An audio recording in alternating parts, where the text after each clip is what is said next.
जम्मू कश्मीर में नई सरकार बनने के बाद जेके यूटी के मुखिया मुख्यमंत्री उमर अब्दुल्ला दिल्ली में कई बड़े बड़े नेताओं से मिल चुके हैं। तमाम मंत्रियों से मुलाकात हुई है।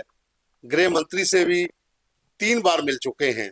इस मीटिंग के क्या मायने हैं, जम्मू कश्मीर के लिए ये मीटिंग कितनी इंपॉर्टेंट है, इसी पर बात करेंगे। मेरे साथ हैं अहमद अली फयाज, सीनियर जर्नलिस्ट है, दीपक खजूरिया, वो भी सीनियर जर्नलिस्ट हैं। कि आखिर जम्मू कश्मीर के लिए फयाज साहब ये मीटिंग इस साल की पहली और ये तीसरी मीटिंग अगर कहा जाए होम मिनिस्टर के साथ, बाकी तो मंत्रियों के साथ वो मिलते रहते हैं, कितनी इंपॉर्टेंट ये मीटिंग है जम्मू कश्मीर के लिए?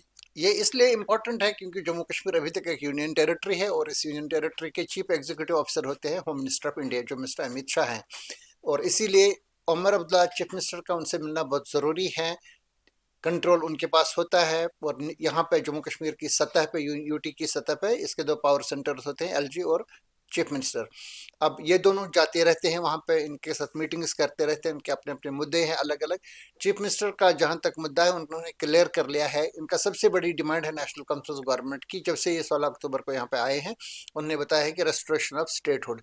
और उमर अब्दुल्ला ने जब वहाँ से निकले मीडिया से बात की तो उन्होंने यही बात बताई कि ये जेर डिस्कशन में आया आज स्टेटहुड, रेस्टोरेशन ऑफ स्टेटहुड, इस पर बात हुई। और इसके अलावा जो 3 मार्च को लेजिस्लेचर का सेशन हो रहा है, पहली बार बजट सेशन हो रहा है 7 साल के बाद जम्मू कश्मीर में, तो इस पे उन्होंने कुछ चर्चा की है। गवर्नेंस के इश्यूज को लेकर के, सिक्योरिटी मामला को लेकर के भी इनके बीच में बात हुई है उमर अब्दुल्ला के बयान के मुताबिक। तो तफसीलात उन्होंने ना बताई, ना बताते हैं ये लोग आमतौर पे, लेकिन ये है कि मीटिंग इम्पॉर्टेंट है, लेजिस्लेचर से पहले हो रही है और दिल्ली इलेक्शन के बाद हो रही है। मैंने पहले भी बताया कि दिल्ली इलेक्शन का इम्पैक्ट पड़ सकता है जम्मू कश्मीर के ऊपर। जो भारतीय जनता पार्टी की मतलब इससे अंदर वाली सिचुएशन है वो काफ़ी मजबूत हो चुकी है इस इलेक्शन के बाद। तो मैं ये बात दोहरा रहा हूँ कि भारतीय जनता पार्टी इस मौके को इस्तेमाल कर सकती है अपने मंशा के मुताबिक, अपनी कंडीशंस के मुताबिक, रेस्टोरेशन ऑफ स्टेटहुड के लिए अगले 2 महीने में। तो इस बीच में ये मैं समझता हूँ इस मीटिंग की इम्पोर्टेंस काफ़ी ज़्यादा है। दीपक, स्टेटहुड एक बड़ा मुद्दा है। जी, भारतीय जनता पार्टी कहती है कि हम देंगे, समय आने पर देंगे। नेशनल कॉन्फ्रेंस का मैनिफेस्टो में भी था और लगातार वो डिमांड भी करते आ रहे हैं। इस मीटिंग में जो लगातार 3 मीटिंग अगर कहा जाए, कुछ ही अब 3-4 महीने हुए हैं सरकार बने, आप कितना सोचते हैं कि स्टेटहुड को लेकर क्या आश्वासन मिला होगा? तमाम जो नेशनल कॉन्फ्रेंस के लीडर हैं उनके भी दिमाग में होगा कि कब उमर साहब लगातार दिल्ली जा रहे हैं, कब ये अच्छी खबर सुनने को मिले कि आपको स्टेटहुड हम बहुत जल्दी नहीं, इतनी तारीख को दे रहे हैं। देखिए पवन जी, बैठक तो हुई है इससे पहले 2 बैठकें, 24 अक्टूबर 2024, 19 दिसंबर 2024, और आज ये तीसरी बैठक जम्मू कश्मीर की पॉपुलर गवर्नमेंट बनने के बाद जम्मू कश्मीर के सीएम और होम मिनिस्टर के बीच। मगर जहां तक आश्वासन की आप बात कर रहे हैं ना स्टेटहुड की, मुझे नहीं लगता है कि अभी स्टेटहुड जल्दी आएगा। और स्टेटहुड पे चर्चा जरूर हुई होगी क्योंकि उमर अब्दुल्ला अपने हर भाषण में, हर बैठक में स्टेटहुड की बात करते ही हैं सेंटर से। मगर सेंटर अभी होम मिनिस्ट्री जो है, क्योंकि जैसे फयाज साहब ने भी कहा कि होम मिनिस्टर ही इस समय समझ लीजिए जम्मू कश्मीर को गवर्न कर रहे हैं ओवरऑल, एक तरीके से देखा जाए एमएचए के तहत है जेएनके यूटी। मुझे लगता नहीं है कि स्टेटहुड की खबर अभी जल्दी आने वाली है। चर्चा का एक पॉइंट उसमें हो सकता है स्टेटहुड, मगर बाकी जो अहम पॉइंट है उसमें एक जम्मू कश्मीर के हालात, क्योंकि अभी लास्ट वीक ही जम्मू कश्मीर पर एक सिक्योरिटी रिव्यू मीटिंग ली थी होम मिनिस्टर अमित शाह ने, जिसमें लेफ्टिनेंट गवर्नर, सभी ऑफिशियल्स पहुंचे थे। क्योंकि होम मिनिस्ट्री, जेएंडके की होम मिनिस्ट्री का कहीं भी मुख्यमंत्री से कोई लेना देना नहीं है, इसलिए उमर अब्दुल्ला उसमें शामिल नहीं हुए थे। मगर उमर अब्दुल्ला ने भी अपनी ओर से कुछ इनपुट्स जो है वो जरूर होम मिनिस्टर के साथ डिस्कस किए होंगे यहाँ के हालातों को लेकर, ये बात हुई होगी। जम्मू कश्मीर का बजट जो है खास तौर पे उसको लेकर कुछ बात हुई होगी। और उसके साथ साथ आने वाला असेंबली सेशन है, मे भी उसकी भी कोई चर्चा हुई हो। मुझे लगता है स्टेटहुड की सिर्फ बात हुई होगी, वही आश्वासन आया होगा जो पहले भी आता है कि सही समय पर देंगे, और सही समय अभी उस हिसाब से नहीं है। ये सेंटर की ओर से कहा जा रहा है और अभी मुझे लगता भी नहीं है कि जल्दी आएगा। तो कुल मिला के इस मीटिंग को भी एक रूटीन मीटिंग माना जा रहा होगा, जैसे कि होम मिनिस्टर के साथ एक रूटीन मीटिंग होती है। मगर जाहिर सी बात है कि जब एक यूटी का सीएम होम मिनिस्टर से मिल रहा है और ऐसे समय में जब होम मिनिस्टर ही गवर्न कर रहे हैं इस यूटी को, तो कहीं ना कहीं यहाँ के हालात, यहाँ की सियासत, उसकी बातें हुई होंगी। मगर चर्चा होने से कोई बहुत जल्दी चांसेस अगर स्टेटहुड मिलने के आप कहें तो ऐसा नहीं है। पिछले कल ही अभी leader of opposition Sunil Sharma भी होम मिनिस्टर से मिलके आए हैं। तो दो लीडर ऑफ ऑपोजिशन और फिर चीफ मिनिस्टर का मिलना, तो जो आने वाला असेंबली सेशन है उसकी भी थोड़ी सी बातचीत हुई होगी। तो बिल्कुल है, आने वाली जो असेंबली सेशन है उसकी भी बातचीत हुई होगी। बजट सेशन है उसके लेकर भी जो तैयारियां हैं उसे लेकर भी बात हो सकती है, सुरक्षा को लेकर भी हो सकती है।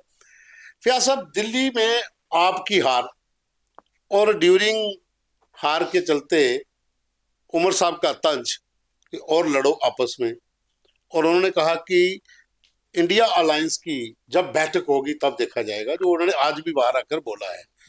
तो ये जो इंडिया अलायंस को लेकर उमर साहब आए दिन तंज कसते हैं, उसे कैसे देखते हैं आप? मैं समझता हूं कि ये सबसे बड़ा सेटबैक है पिछले 3-4 महीनों के बाद। मेरे ख्याल से हरियाणा में जो जीत हुई थी भारतीय जनता पार्टी के बाद, उसके बाद एक बड़ा सेटबैक है इंडिया अलायंस के लिए। और मैं समझता हूं कि ये तो एग्जिस्ट ही नहीं कर रहा है। आपने देखा कि आम आदमी पार्टी और कांग्रेस एक दूसरे के खिलाफ लड़ रही थी, अब ये एग्जिस्ट कहाँ पे कर रहा है? क्या ये सिर्फ, जो उमर अब्दुल्ला ने खुद सवाल उठाया था, क्या ये सिर्फ लोकसभा इलेक्शन के लिए था या ये दूसरे इलेक्शंस के लिए भी है? इनकी कोई क्लैरिटी नहीं है, जिसका फायदा बीजेपी को मिल रहा है। इस वक्त भी उनको मिला और मेरे ख्याल से आगे भी उनको मिलेगा, जब तक कोई एक रॉबस्ट अपोजिशन, एक यूनिफाइड अपोजिशन यहाँ पे उभरती नहीं है। अभी इसके हम दूर तक हमें उसके इम्कानात नजर नहीं आ रहे। दीपक, फिर एक और नया सवाल इसमें पैदा हो रहा है कि उमर साहब ने जहां तंज कसा, दूसरी ओर कांग्रेस ने अब उमर के खिलाफ मोर्चा खोल लिया है। तारिक अहमद कराब वो भी खुलकर सामने आ गए हैं। कांग्रेस सरकार में तो शामिल है, गद्दी पर नहीं है, कोई मंत्री पद नहीं है। अब इस स्थिति में आपको क्या लगता है कि इस मीटिंग के बाद कांग्रेस और ज्यादा आक्रामक होगी? क्योंकि पीडीपी तो पहले ही कह रही है कि आप दिल्ली आए दिन लंच करते हो, शाल भेंट करते हो, जम्मू कश्मीर के लोगों की सुध नहीं लेते हो। देखिए, कई बार जो ऑफिशियल मीटिंग्स होती हैं उसमें थोड़ी सी बात पर्सनल भी होती है। ये हमें सिर्फ लगता है, बहुत बार ऐसी ऑफिशियल मीटिंग्स होती हैं, खासतौर पे जो 1-to-1 मीटिंग्स होती हैं। जो बड़ी मीटिंग्स होती हैं उसमें तो पर्सनल बात नहीं होती। 1-to-1 मीटिंग में कई बार ऑफिशियल के साथ कोई एक दो बात जर्नल भी हो जाती है। तो ऐसा पॉसिबल भी हो सकता है कि उमर अब्दुल्ला साहब जब होम मिनिस्टर से मिले हों तो थोड़ा सा ये भी बात की हो कि इंडिया ब्लॉक से कोई ज्यादा है नहीं, या मेरी कुछ, क्योंकि अल्टीमेटली एक चीज आपको पता है, जो भी बड़े फैसले बीजेपी में होते हैं, चाहे बीजेपी के अध्यक्ष जेपी नड्डा हैं, मगर अमित शाह की बहुत से है उनका, क्योंकि वो फॉर्मर प्रेसिडेंट भी रहे हैं और उनका एक बहुत बड़ा रोल रहता है। परवेश वर्मा ने जैसे ही केजरीवाल को हराया नई दिल्ली से, वो सबसे पहले अमित शाह से मिलके आए।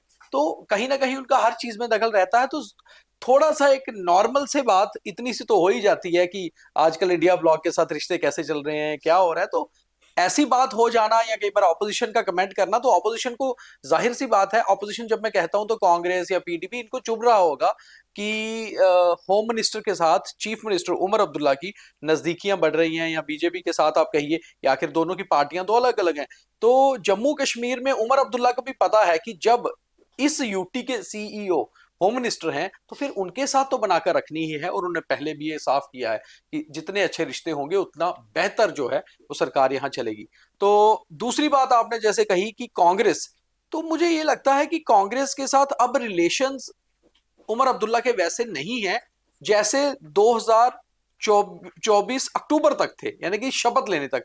मुझे लगता है कि शायद अगर मैं सही हूं, 16 अक्टूबर जब उन्होंने सीएम पद की शपथ ली, उसके बाद शायद आज तक उनकी राहुल गांधी या खड़गे से कोई मुलाकात भी नहीं हुई है मेरे ख्याल से, इफ आई एम नॉट नहीं हुई रॉन्ग। है। तो अगर आप खुद सोचिए, अपने अलायंस पार्टनर से 4 महीने की सरकार में कोई मीटिंग नहीं, तो कहीं ना कहीं रिश्तों में खटास नजर आ रही है, और वो खटास बयानों में भी नजर आ रही है। तो जाहिर सी बात है कि कहीं ना कहीं ये बैठक और ज्यादा भी कड़वाहट लाएगी जब अगर कुछ चीजें बाहर आएंगी। और जैसे उमर अब्दुल्ला 3 दिन से दिल्ली में है, राहुल गांधी, प्रियंका गांधी या मल्लिकार्जुन खड़गे, किसी से कोई मुलाकात नहीं। अदरवाइज क्या होता है, नॉर्मली जब भी कोई अलायंस पार्टनर दिल्ली जाता है तो वो हमेशा से पार्टी प्रेसिडेंट से सब मिलता ही लोगों से मिलता मिलता भी है। जी, खासतौर पे alliance partner alliance partner. Omar Abdullah इस समय इंडिया अलायंस का हिस्सा हैं या नहीं वो बेहतर जानते हैं, लेकिन जब जहां पर चुनाव हुए थे तो एकजुट थे सब। कांग्रेस नामात्र रही लेकिन सरकार में शामिल है, सपोर्ट की हुई है। आप पार्टी का तो दिल्ली से काम हो गया, एक विधायक जम्मू में है, उनकी भी सपोर्ट है, इंडिपेंडेंट्स की भी है। लेकिन विपक्ष के निशाने पर इस समय उमर अब्दुल्ला हैं कि आखिर भाजपा से नजदीकियां क्यों हैं? तो बात फयाज साहब, ज्यादा नजदीकियां हो रही हैं तो विपक्ष तो तिलमिलाएगा। वो तो साफ जाहिर है, वो तो इनकी तारीफें नहीं करेंगे, फिर क्या फर्क इसमें रहता क्या है। लेकिन जो आपने इससे पहले बात बताई कि तारिक हमीद करा का जो बयान है वो इसमें इम्पोर्टेंट है, क्योंकि वो इनके पार्टनर हैं बाज़ाब्ते तौर पे, और उन्होंने पहली बार ये पिछले 3-4 महीने के बाद ये बता दिया है कि जिस चीज़ के लिए लोगों ने वोट दिया है नेशनल कॉन्फ्रेंस कांग्रेस सरकार को, वो चीज़ें पूरा नहीं हो रही हैं। हालांकि इसकी जवाज़त उमर अब्दुल्ला के पास है, क्योंकि बहुत सारी जो शिकायत है वो होम डिपार्टमेंट को लेकर के है, जैसे कुलगाम वाला वाक़ा, जैसे बारामूला वाला वाक़ा, इस किस्म के वाक़ात बीच बीच में होते रहे हैं। यहाँ पे कई वाक़ात ऐसे हुए हैं, बहुत ज़्यादा नहीं लेकिन कुछ कुछ हुए हैं, तो इनको लेकर के शिकायत हैं। और इसके अलावा भी कुछ शिकायत हैं, जैसे वो रिजर्वेशंस को लेकर के शिकायत है, ओपन मेरिट कैटेगरी की वो पूर्ण नहीं हो रही हैं, ऐसे ऐसी और भी कोई मसाइल हैं। लेकिन अभी तक ये बात हमें समझना ज़रूरी है कि रातों रात ये सारा मामला हल नहीं होगा। इसमें कुछ प्रोसीजर्स होते हैं, कई ऐसे कानून हैं जो असेंबली में है पास करने हैं। अभी तक जब ये रिऑर्गेनाइजेशन एक्ट बना था उसी वक्त उनको इसका बात का अंदाजा था, इसलिए वहां पे बताया गया था कि जब तक असेंबली नहीं बनेगी तब तक पुराने कानून के मुताबिक, कायदे कानून के मुताबिक ही चलेगा। इसमें लेफ्टिनेंट गवर्नर की तरफ से भी, होम चीफ मिनिस्टर की तरफ से भी इस किस्म के मतलब बयानात भी आए हैं, और वो दुश्वारियां जो इसमें आ रही हैं वो उन्होंने खुद जाहिर की हैं। उन्होंने इसको ईगोइज्म का मसला नहीं बनाया है, लेकिन ये बताया है कि दिक्कतें हैं, कई एक मामला में दिक्कतें बराह रास्त नहीं है, लेकिन ये एहतियात बरत रहे हैं कि फॉर एग्जाम्पल कोई IAS ऑफिसर किसी जगह पर बैठा है, तो IAS ऑफिसरों के तबादले LG के पास है, मरकजी हुकूमत के पास डायरेक्टली।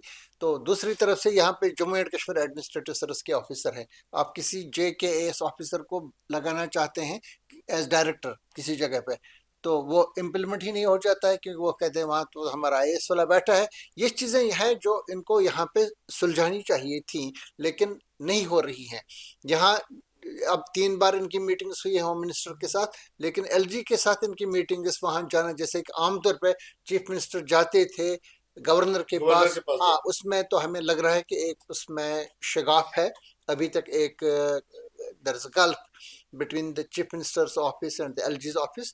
तो इस बीच में ये डायरेक्टली जाते हैं, दोनों अपने अपने तौर पर जाते हैं होम मिनिस्टर के पास, उनको ही अपनी बात बताते हैं डायरेक्टली। इनका राबिता जो होना चाहिए था वो गवर्नर की जो तकरीर हुई थी असेंबली में श्रीनगर में जब हुआ था नवंबर में, वहाँ पहला इजलास, और अब दूसरा होगा, तो इस बीच में कोई, इनके बीच में कोई खास राबिता हमने देखा नहीं है। वो मेरे ख्याल से that's a matter of concern, इन चीज़ों की तरफ ध्यान देना पड़ेगा।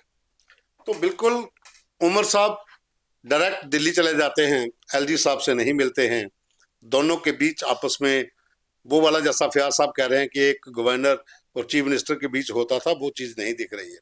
लेकिन दिल्ली से नज़दीकियां बढ़ रही हैं, लगातार बैठकें भी हो रही हैं, विपक्ष के निशाने पर तो है ही, वो तो कहते हैं कि लंच करने जाते हैं, शाल भेंट करने जाते हैं, लेकिन जम्मू कश्मीर की खुशहाली के लिए केंद्र का सहयोग कितना ज़रूरी है, ये खुद उनके पिता ने भी कहा था, फारूक अब्दुल्ला ने, कि दोनों हाथ मिलकर काम करेंगे जम्मू कश्मीर की खुशहाली और तरक्की के लिए। और मुझे लगता है कि आने वाले दिनों में और ज़्यादा मीटिंगें HM से भी होंगी और PM से भी मिलेंगे, ताकि जम्मू कश्मीर के लिए कोई अच्छा पैकेज आए। बजट सेशन भी है और जहां पर खुशहाली और तरक्की के लिए केंद्र सरकार के साथ NC के जो सरकार है इस समय, उनका भी सहयोग रहे, ताकि यहाँ के लोगों के मुद्दे भी हल हों। अभी के लिए बस इतना ही। तमाम मेहमानों का बहुत बहुत शुक्रिया।